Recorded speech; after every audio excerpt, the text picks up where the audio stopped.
Attention au gaz hilarant. Une proposition de loi a été déposée le mois dernier pour encadrer la vente de protoxyde d'azote. Ce gaz, trop souvent utilisé par les adolescents pour ses propriétés euphorisantes, mais qui peut être extrêmement dangereux, entraîne des nausées, maux de tête, mais aussi des troubles cardiaques ou pulmonaires qui peuvent être mortels.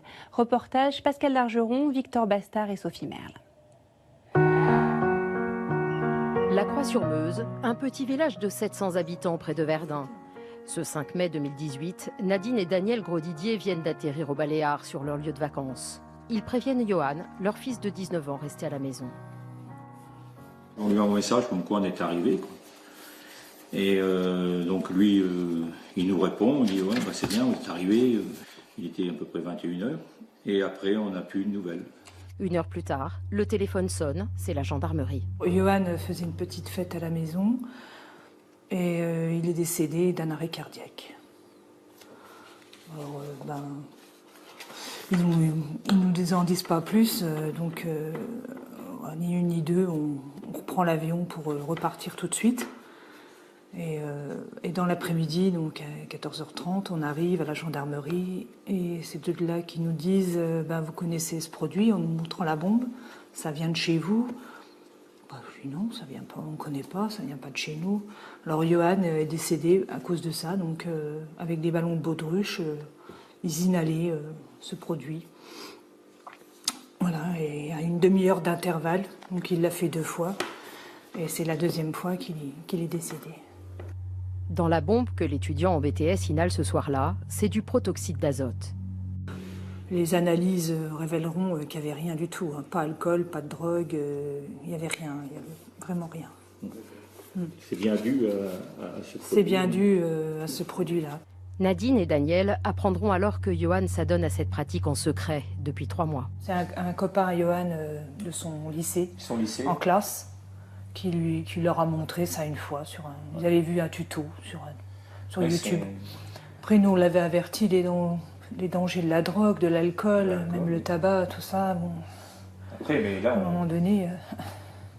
on tombait des nues, hein, parce qu'on était loin d'imaginer ça. Comme on ne savait pas... On le trouve dans les fusées, les voitures de course, mais aussi dans les siphons pour faire de la chantilly. Le protoxyde d'azote, c'est aussi le 3e produit psychoactif le plus consommé chez les moins de 20 ans. Sur Internet, des centaines de vidéos de soirées bonbonnes, ballons ou bien proto montrent des jeunes qui rient, planent, puis qui recommencent. Ça a l'air amusant, festif. Et pourtant, nausées, vomissements et maux de tête sont fréquemment au rendez-vous. L'année dernière en France, 2 jeunes en sont morts. À Lille, aux abords des bars, certains trottoirs sont jonchés de petites bonbonnes, des indices qui indiquent un usage banalisé.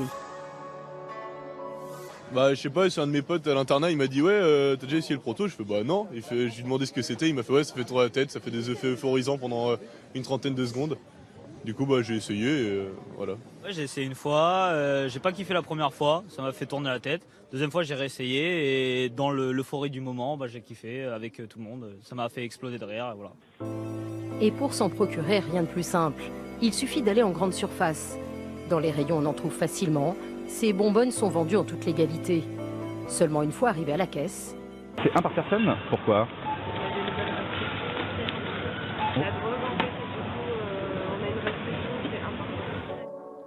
Le magasin applique un principe de précaution quant à l'usage détourné de ce produit ménager.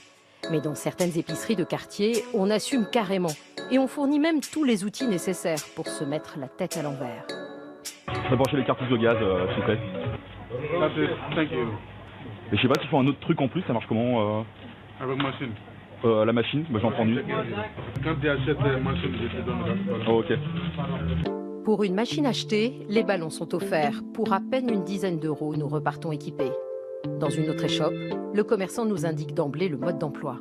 Ça marche comment en fait? Il faut la machine. Ouais. Comment le faire? Tu mets la cartouche dedans. Ouais.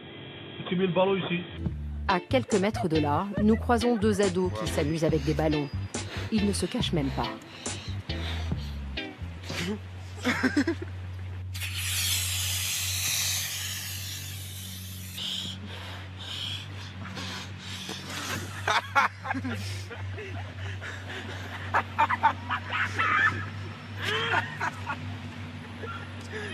Tu te sens comment là? Ouais, je me sens mort. Je me sens mort, je me sens pas vivant là. Pourquoi tu prends ça? Ah, pour l'instant c'est légal, après je pense que ça va être interdit je pense. C'est du plaisir. Bah on n'est pas dans... On dirait on est mort, j'aime bien. Insouciance, méconnaissance, ce qui apparaît comme un jeu d'enfant peut avoir des conséquences neurologiques sévères. À l'hôpital Saint-Louis à Paris, le docteur Mourad Benyamina est médecin anesthésiste. Il manipule tous les jours le protoxyde d'azote et connaît bien ses effets toxiques.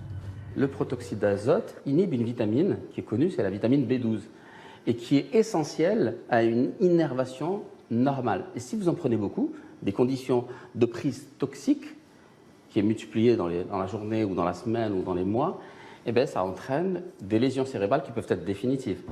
En médecine, on utilise ce gaz depuis plus d'1 siècle, mais avec beaucoup de précautions et toujours mélangé à de l'oxygène, ce qui n'est pas le cas dans un ballon de proto.